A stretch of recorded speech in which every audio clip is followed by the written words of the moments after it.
Bismillahirrahmanirrahim. Assalamualaikum warahmatullahi wabarakatuh. Perkenalkan, saya Zela Oktavena Putri, NIM 18221945. Baiklah, di sini saya akan menjawab pertanyaan UAS dari mata kuliah Hukum Konstitusi. Yang pertanyaan pertama yaitu jelaskan pengertian konstitusi menurut para ahli. Yang pertama, menurut Kamus Oxford Dictionary of Law, konstitusi dijelaskan sebagai berikut. 1. Konstitusi bukan saja aturan tertulis. Yang kedua, segala yang diatur tidak hanya berkenaan dengan organ negara dan fungsinya, baik di tingkat pusat dan daerah. Ketiga, mekanisme hubungan antara negara dan warganya. Yang kedua, menurut I. Dewa Gede Atmaja, pengertian tentang konstitusi dibedakan menurut definisi dan konseptual. Menurut definisi, dapat dikatakan konstitusi adalah himpunan norma atau kaidah konstitusi suatu negara yang menyiratkan bahwa konstitusi merupakan dokumen yang berisi norma atau kaidah-kaidah hukum untuk mengoperasionalkan penyelenggaraan kekuasaan negara. Sementara dari segi konseptual, konstitusi adalah norma atau kaidah hukum yang mengkaji teks yang tersurat dan tersirat di dalam pasal-pasal Undang-Undang Dasar. Yang ketiga, menurut Carl Schmitt, konstitusi dibagi menjadi 3, yakni yang pertama, konstitusi dalam arti absolut, di mana konstitusi dianggap sebagai kesatuan organisasi yang mencakup semua bangunan hukum dan organisasi di dalam negara. Yang kedua, konstitusi dalam arti relatif, di mana konstitusi dimaksudkan sebagai penghubung antara kepentingan satu masyarakat dengan masyarakat lainnya. Yang ketiga, konstitusi dalam arti positif, di mana konstitusi dihubungkan mengenai ajaran tentang keputusan. Konstitusi dalam arti positif mengandung arti sebagai keputusan politik tertinggi yang berhubungan dengan pembuatan peraturan perundang-undangan.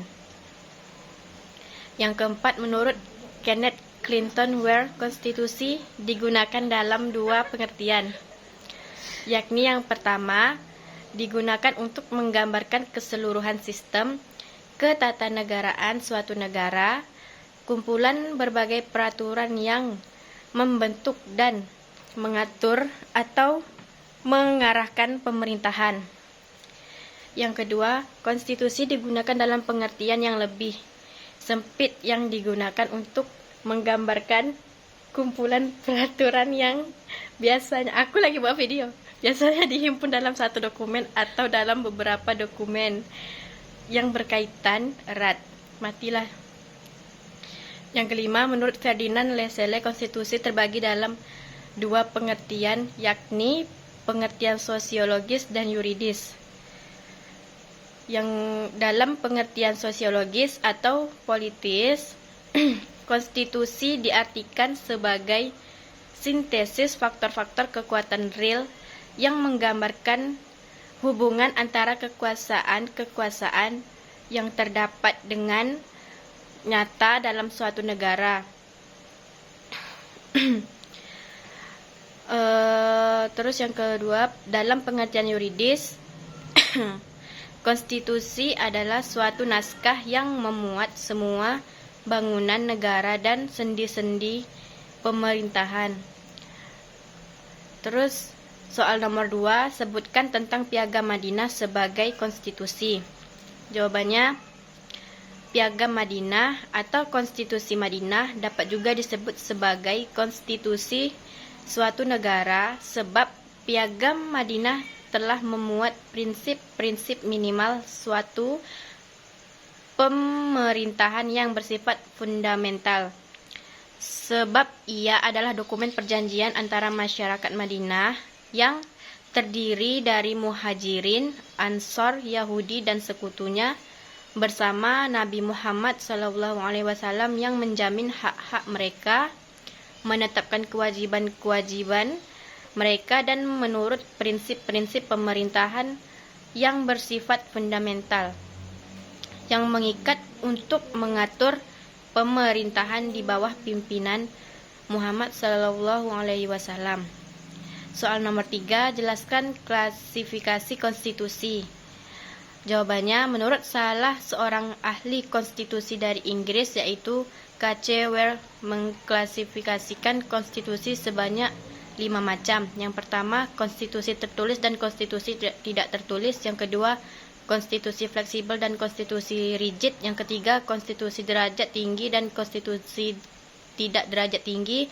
Yang keempat, konstitusi serikat dan konstitusi kesatuan. Dan yang kelima, konstitusi sistem pemerintahan presidensial dan konstitusi sistem pemerintahan parlementer.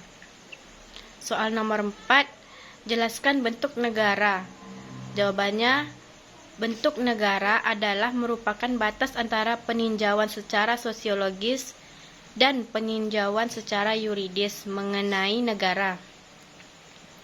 Peninjauan secara sosiologis jika negara dilihat secara keseluruhan tanpa melihat isinya, sedangkan secara yuridis jika negara peninjauan hanya dilihat dari isinya atau strukturnya. Soal nomor 5, kemukakan pendapat Anda tentang konstitusi Indonesia hari ini.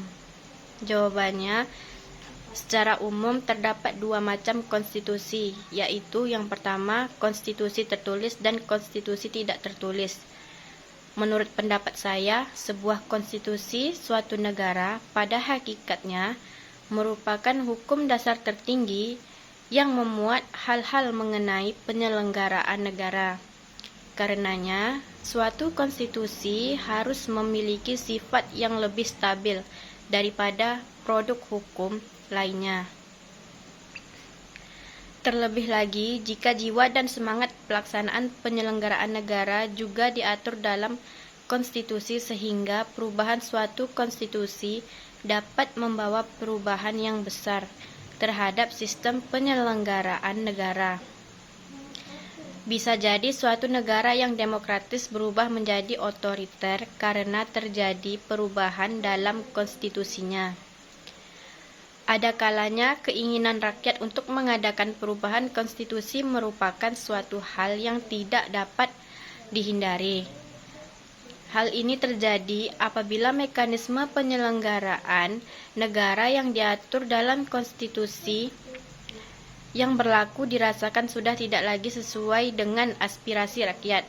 Oleh karena itu, konstitusi biasanya juga mengandung ketentuan mengenai perubahan konstitusi itu sendiri yang kemudian prosedurnya dibuat sedemikian rupa sehingga perubahan yang terjadi adalah benar-benar aspirasi rakyat dan bukan berdasarkan keinginan semena-mena dan bersifat sementara ataupun keinginan dari sekelompok orang belaka.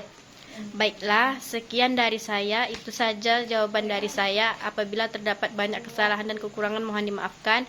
Wabillahi taufiq wal hidayah. Assalamualaikum warahmatullahi wabarakatuh.